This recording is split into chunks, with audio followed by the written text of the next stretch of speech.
Bana, ese mwaba muzi impamvu inkoko irashya naho imbwa ikagenda ihunahuna?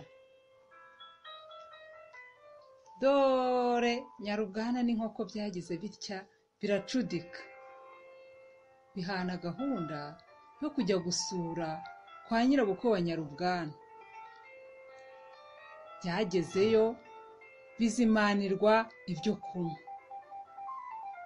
Nyarubwana iza gusohoka yiherera na nyirabukwe, iramubaza iti, ese uraza kutuzimanira iki? Uratugaburira iki? Nyirabukwe ati,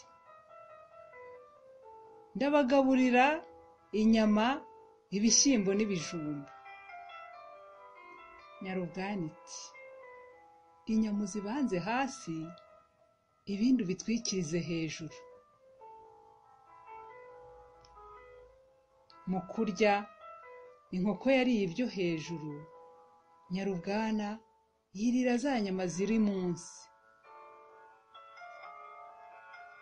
Bitashye birimo biganira, Nyarubwana iti, ariko wamenye burya ko mabukwe yatugaburiye inyama akazishyira munsi, nizo niririye. Ngo inkoko irite mu gutwi, irarakara cyane ariko ntiyavuga.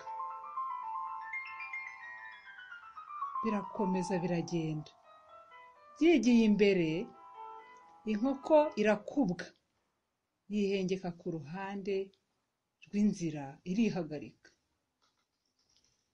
Uko yihagarikaga yabonye umupfu hepfo y'inzira, ariko iricecekera.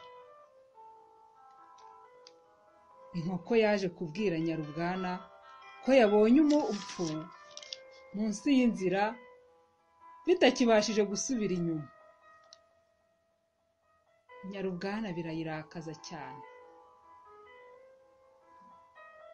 Niyo mpamvu rero imbwa yafashe umwanzuro wo kujya igenda ihunahuna, ikubitiriza hirya no hino kugira ngo idaca ku mupfu.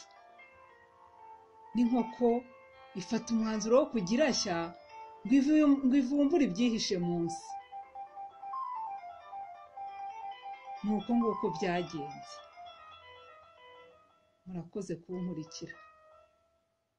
Mbibutse ko yari cano mushobora gukurikiraho amasomo menshi atandukanye, harimo Ikinyarwanda, Icyongereza, Igifaransa n'imibare. Mbibutsa gukanda subscribe n'akazogera kugira ngo ujye uba wa mbere mu kubona amasomo yacu. Murakoze.